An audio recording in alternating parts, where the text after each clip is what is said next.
Assalamualaikum warahmatullahi wabarakatuh. Kami dari kelompok 4 akan menjelaskan materi pada mata kuliah metodologi penelitian terkait mengembangkan ide penelitian. Sebelumnya, izinkanlah saya untuk memperkenalkan anggota kelompok kami. Yang pertama, ada Ati dengan NPM 19 10 10 40 91. Yang kedua, ada Apriliana Kurnia Ratri dengan NPM 19 10 10 4109. Yang ketiga, Nila Ayu Pratiwi dengan NPM 20 10 10 40 18. Yang keempat, Clara Radik Arneta dengan NPM 20 10 10 40 37. Dan yang terakhir ada Irfan Bri Alkhani dengan NPM 20 10 10 41 2. Seperti yang dijelaskan oleh Howard dan Sharp, bahwa urutan penelitian adalah sebagai serangkaian tahapan yang akan berkembang melalui sebagian besar bentuk penelitian akuntansi. Sementara bergerak dari ide asli bahkan publikasi akhir. Untuk tahapannya, yang pertama ada mengidentifikasi area luas. Mengidentifikasi area yang luas adalah mempersempit fokus dari akuntansi secara umum menjadi aliran yang terkait dengan akuntansi keuangan atau lain sebagainya. Yang kedua, pilih topik. Spesifikasi subbidang untuk memberikan fokus yang lebih, tetapi subbidang yang dapat dimodifikasi sesuai perkembangan selanjutnya. Yang ketiga, putuskan pendekatan. Sebuah spesifikasi rinci dari metode penelitian yang akan diadopsi harus menunggu sampai tinjauan literatur telah dilakukan dan landasan teoritis dan hipotesis garis besar yang telah ditetapkan. Yang keempat, merumuskan rencana. Tonggak dan target harus ditetapkan sejak awal sehingga jelas bagaimana penelitian akan berkembang selama periode yang diperpanjang. Yang kelima, kumpulkan informasi. Pengumpulan data dapat dilanjutkan dengan aman hanya jika kita mengenali dengan tepat apa yang ingin kita ketahui dan untuk tujuan apa. Yang keenam, analisis data. Metode analisis data dan persyaratan perangkat lunak harus terlihat pada awal proses penelitian. Yang ketujuh, temuan saat ini. Temuan awal biasanya akan dipresentasikan pada lokalia dan seminar universitas dan kemudian pada konferensi. Selanjutnya, pada gambar 2.2, urutan penelitian tersebut dapat dengan mudah untuk memberikan elemen pendekatan positivis tradisional seperti yang dirancang oleh House dan dapat dilihat pada ilustrasi gambar 2.2.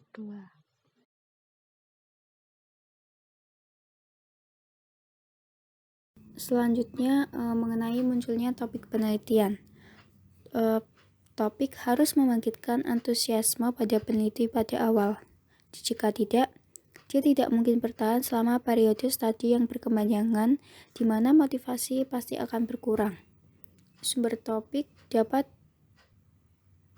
didapat dari mana saja. Mungkin yang paling umum seperti yang ada di dalam PowerPoint. Yang pertama, masalah di tempat kerja dengan implikasi yang berpotensi lebih luas. Yang kedua, masalah atau aplikasi yang terlihat di koran atau televisi. Yang ketiga, presentasi konferensi yang mengungkapkan arah yang sedang dieksplorasi oleh orang lain peneliti. Yang keempat, kertas kerja dan tesis yang telah diselesaikan di tempat lain atau oleh orang lain. Yang kelima, buku teks, khususnya pada bidang yang berhubungan dengan manajemen atau yang berhubungan dengan teori yang belum teruji. Yang keenam, review artikel, analisis literatur di area tertentu, yaitu untuk mengungkap batas-batas pengetahuan saat ini dan agenda penelitian potensial. Yang ketujuh, tinjau monografi. Yang kedelapan, artikel jurnal yang dirujuk atau terutama pada bagian kesimpulan, saran, atau penutup, yaitu mengungkapkan kekurangan dalam penelitian yang ada dan kesenjangan dalam pengetahuan dan peluang penelitian.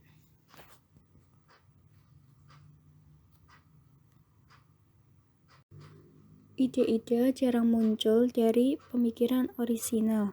Kemungkinan besar perkembangan pemikiran akan muncul di tempat lain dengan cetusan yang telah membuang ide-idenya atau tidak melihat nilai penuhnya. Dalam hal ini, mungkin berhubungan dengan dua konsep dari disiplin ilmu yang berbeda dengan cara memberikan peluang aplikasi di lingkungan akuntansi. Elemen umum dalam setiap pendekatan yaitu membaca, karena saran umum yang diberikan kepada kandidat itu membaca, dan belum lebih banyak membaca untuk mengetahui peluangnya. Tidak banyak dosen pembimbing yang menjadi sumber penelitian mahasiswanya, karena peneliti yang aktif dan berpengalaman biasanya memiliki lebih banyak ide. Gill dan Johnson menjelaskan pemilihan topik bisa berisiko jika diserahkan sepenuhnya di tangan kandidat. Topik yang dipilih mungkin terbukti terlalu kecil, terlalu besar, atau tidak sama sekali layak dalam kerangka waktu, terutama untuk studi longitudinal. Umumnya, kandidat akan mempertimbangkan studi yang melibatkan penerapan perubahan akuntansi untuk memantau proses perubahan dan dampak yang dihasilkan pada hasil keuangan. Kemudian, apabila area topik telah ditentukan, itu bisa disempurnakan dengan metode formal, misalnya brainstorming dan lain-lain untuk mengidentifikasi kemungkinan arah yang bermanfaat dan hubungan yang berpotensi menarik, dan untuk menghilangkan jalan buntu. Alat bantu diagram, khususnya papan tulis, sangat membantu pada tahap ini untuk memetakan ide, variabel, hubungan, dan proses. Dalam proposal penelitian mencakup beberapa elemen. Yang pertama, judul. Judul merupakan kerja yang penting untuk memperjelas topik, terutama jika pendapatan hibah eksternal sedang dicari untuk mendukung proyek. Judul ini juga harus memperjelas apa yang akan kita lakukan pada proposal penelitian kita. Yang kedua, abstrak. Abstrak ini merupakan keberangkatan yang penting karena memungkinkan untuk berspekulasi tentang apa hasil penelitian yang mungkin semuanya berjalan sesuai rencana. Kemudian, yang ketiga, isu. Kontribusi makalah ini bisa ditujukan untuk menangani isu yang penting secara sistematis. Isu ini merupakan hal-hal yang sangat menarik dan hal yang penting. Lalu, konsistensi internal ini harus memastikan bahwa tujuan dan pendekatan yang diinginkan itu sesuai. Selanjutnya ada sastra, yaitu berisi ulasan publikasi bertema relevan. Tinjauan ini secara garis besar mungkin tidak lengkap, tetapi untuk mengidentifikasi literatur dan teori utama yang memotivasi. Para peneliti harus menyadari bahwa tinjauan pustaka adalah yang terus-menerus bergerak dan sesuatu yang akan ditambahkan atau dikembangkan hingga presentasi akhir dari temuan sebuah penelitian. Salah satu kekurangan dari makalah yaitu sering mengabaikan publikasi relevan yang terbaru. Nah, ini bisa menjadi momen yang sangat-sangat menegangkan ketika seorang akan mengirimkan edisi terbaru untuk jurnal dan untuk melaporkan hasil proyek penelitian yang mirip dengan orang lain dan juga milik kita sendiri. Selanjutnya, metode. Metode yaitu bagaimana dan mengapa proses tersebut itu bisa terjadi. Dalam metode ini harus membahas alternatif yang tersedia untuk menunjukkan bahwa pilihan yang sedang didiskusikan ini adalah yang paling tepat. Kemudian yang terakhir yaitu manfaat. Ini khususnya dalam kontribusi terhadap pengetahuan dan implikasi potensial untuk prakteknya. Proposal penelitian biasanya akan membentuk fitur utama dari setiap aplikasi untuk persetujuan etika, dan karena itu harus menunjukkan nilai penelitian, integritas metode yang digunakan, dan tingkat keterlibatan peserta manusia. Selanjutnya, kerangka konseptual. Bagian berharga dari proses perencanaan awal adalah pengembangan representasi konseptual dari proyek penelitian. Hal ini dapat membantu untuk memperjelas hubungan penting dan kebutuhan untuk mendukung teori, variabel penjelas dan intervensi, serta demonstrasi sebab akibat. Pendekatan induktif dan deduktif yang diidentifikasi dalam bab 1 memberikan alternatif objektif untuk pelaksanaan penelitian, tetapi tidak memungkinkan kesempatan untuk interaksi manusia.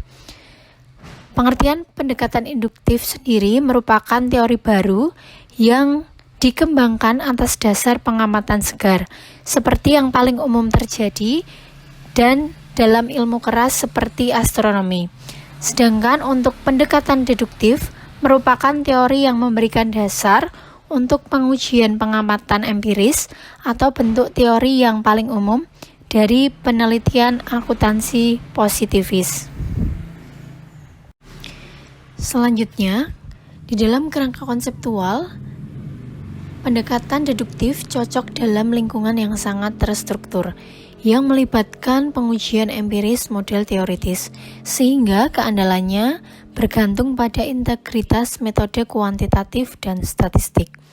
Namun, hubungan sebab akibat dieksplorasi mengandalkan logika internal dan tidak memperhitungkan hubungan manusia yang ada.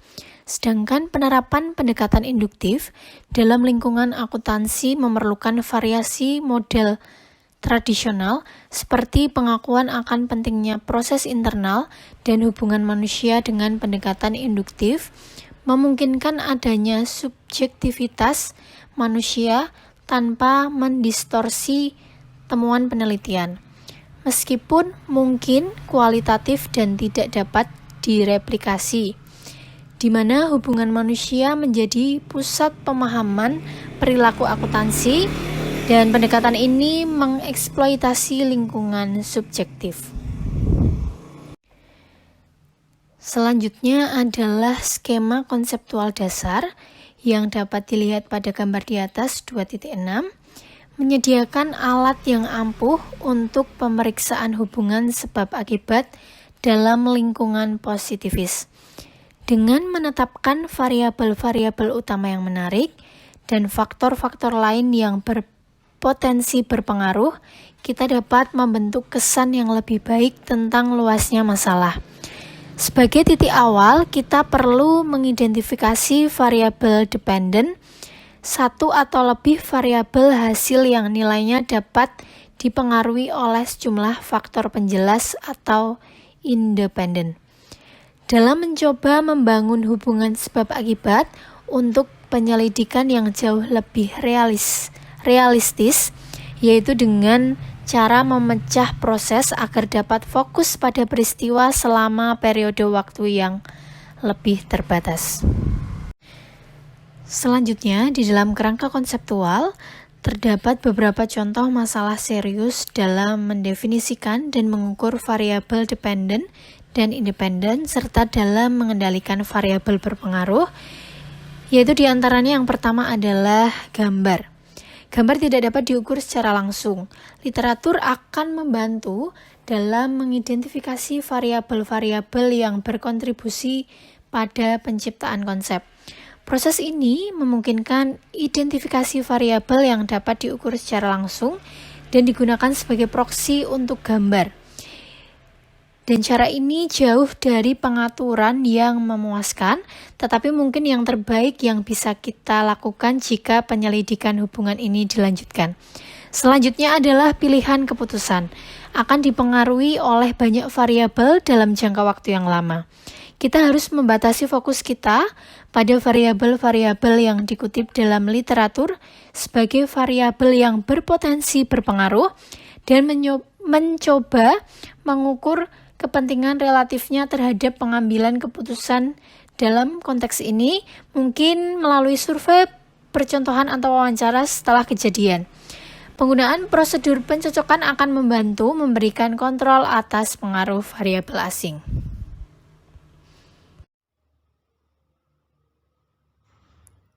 Struktur DNA pengembangan teori baru. James De Weston pada tahun 1968, The Double Helix selanjutnya difilmkan sebagai love story, memberikan deskripsi yang brilian tentang proses penemuan yang menarik dalam penelitian ilmiah, bahkan jika pendekatan yang diadopsi agak tidak ortodoks. Pengembangan teori dan permodelan konseptual dari dedukasi sistematis berdasarkan temuan empiris orang lain dilakukan dalam kompetitif. Implikasi yang lebih umum bagi peneliti adalah kewaspadaan konstan dan sikap mempertanyakan terhadap karya orang lain dan publikasi yang ada.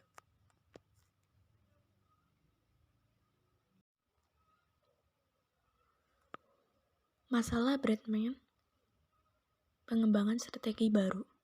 Kriket pertandingan uji coba di tahun 1930-an didominasi oleh satu individual luar biasa yang bakat uniknya dalam keahlian memukul mengancam untuk mengubah cara permainan dimainkan. Donald Bradman mencetak begitu banyak lari dan mencetaknya begitu cepat, sehingga ia memungkinkan besar akan memenangkan permainan hampir seorang diri. Serangkaian uji abu yang dulu begitu ketat diperebutkan mengancamkan menjadi urusan sepihak.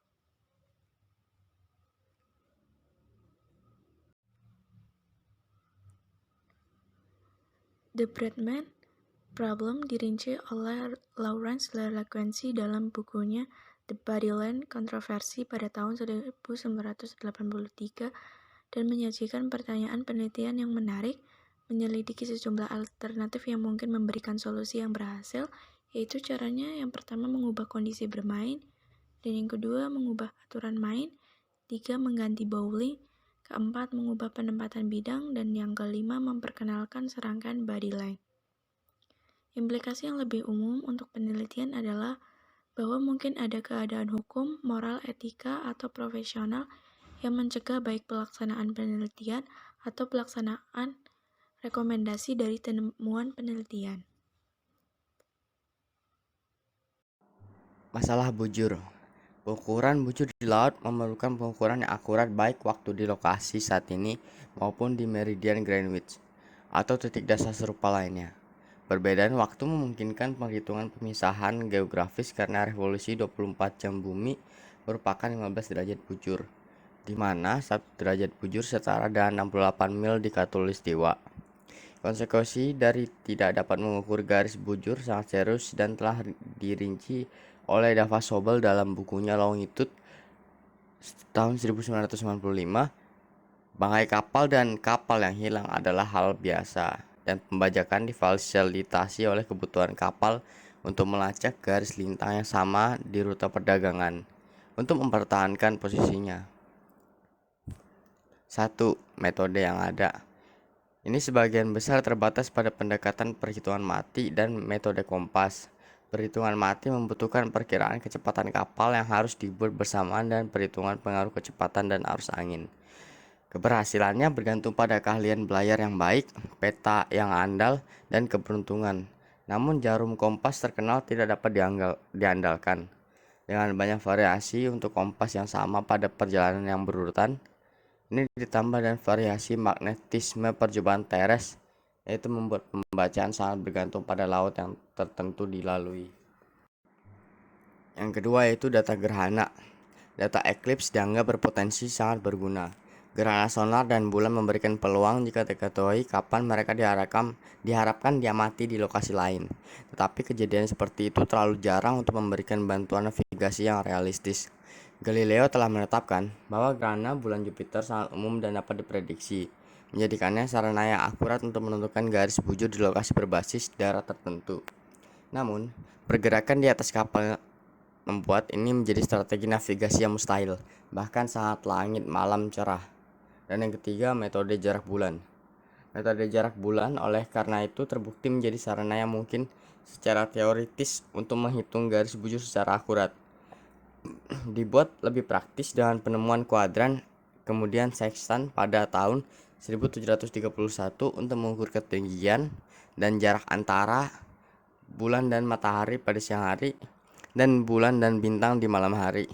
Ini melibatkan pengukuran jarak antara bulan dan matahari di siang hari dan antara bulan dan bintang di malam hari.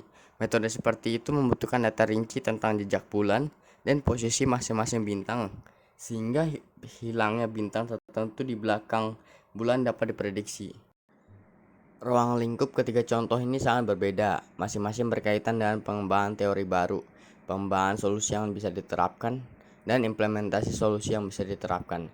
Seperti yang kami duga, proses penelitian ini tidak sederhana, sistematis, dan tidak bersih dalam kasus apapun. Apa yang umum di seluruh adalah peran penting yang dimainkan oleh teori dan validitas. Teori yang sangat baik menghasilkan temuan yang baik, dan kami dapat mengevaluasi baik reliabilitas maupun validitas temuan ini melalui referensi eksternal.